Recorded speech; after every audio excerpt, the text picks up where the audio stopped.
Welcome back. Let's talk about iOS security features. If you're watching from YouTube, also make sure to sign up on the platform Mobile Hacking Lab so you get access to the full content, the workbooks, exercises, etc. Now let's continue. So in this video we will discuss mainly the hardware security and the software security on iOS. And if you go to the official Apple documentation, the security guide, you can also get a lot of more details. But let's quickly go over the hardware security. So we will not go too deep into the hardware security, but it's good to know that within Apple there is hardware security on the chipset, on the SoC, the so-called system on chip, which mainly handles encryption, so cryptography with the AES standard, which manages and generates encryption keys, which are also separated from the applications, and also biometric data protection. So biometric data like fingerprints is encrypted and stored within a secure enclave, and it's never accessible to the operating system and applications. And another type of hardware security is the so-called root of trust, which is the boot ROM, which is an immutable part built into the hardware, verifying the boot stages, and the chain of trust, which means that every boot stage is signed and verified, so it cannot be altered with. So we will not dive too deep into this topic. A topic which is, I think, quite interesting also for the application security is device encryption. So you have file encryption and data protection classes. So this means if you encrypt a file, as a developer, you can also choose which type of protection the file needs. And then a file can be encrypted with a unique key, which is unique for the device and the user's passcode. And there are 4 different types of protection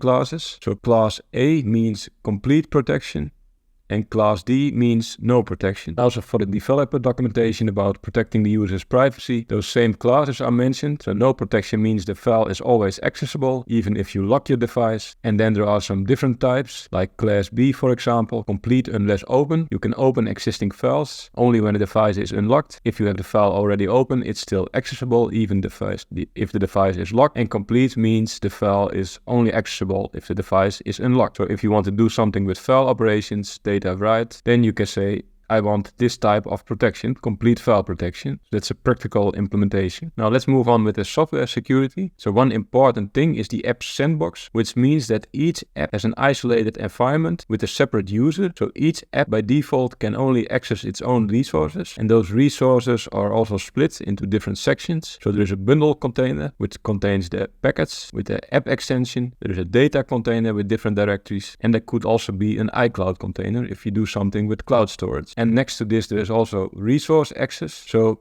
each app can have different permissions to access resources like the camera, microphone, location data, etc. So when you install or use an app, you have to give a permission for this the first time. Later in this course, we will dive deeper into this directory structure.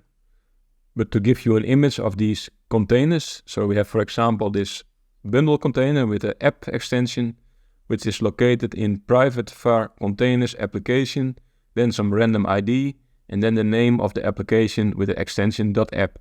So on this device you can see there is an Apple TV.app located in a specific directory for this container. And later in this training we will also learn you how to extract apps from this device. So for that we also need those folders. And as a developer you also have to create an Apple developer account, and then you can also get a specific Apple issued certificate with the private key. And then you can sign your apps, and this will verify the integrity of the app and protects against code injection or modification. But of course there are some ways to bypass it, but at least those are the measures you by default need to take as a developer. And also part of the software security on your iOS device is patch management. So you are also forced to install the latest updates. If you have a jailbroken device, you can also bypass this, of course. And also part of the software security next to the hardware measures is the secure boot chain, which is the bootloader verification, which verifies the kernel and the boot ROM. Then also part of the software security are the privacy and the user control. So within the privacy features, you have app permissions. So as a developer, you must configure which permissions are needed and also the reasons. So this is called the transparency. And as a user, you have to allow or disallow this permission.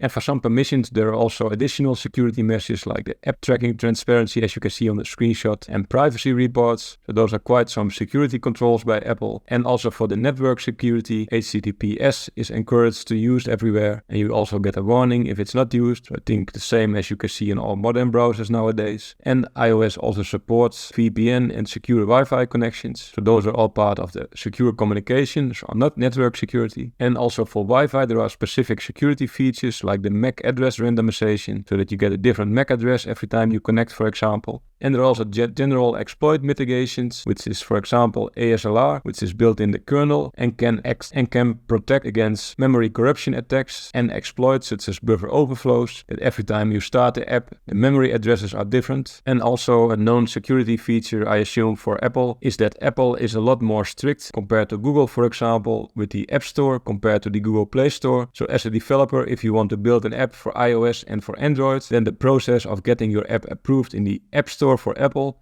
is way more strict compared to the Google Play Store. So we will also not cover all those details, but if you want to publish a malicious app into the App Store, it's quite difficult. And also jailbreak mitigations, so system integrity protection, for example, is one of the protections against jailbreaking. And of course, patching with new iOS versions. So for example, if you jailbreak your iPhone, there are different types of jailbreaks, tethered and untethered. And the difference is that for the tethered jailbreak, you have to jailbreak it again every time if you reboot your device. And for the untethered, it's not needed. So this was in short about the hardware and software security. So hope to see you in the next video where we will discuss the application structure.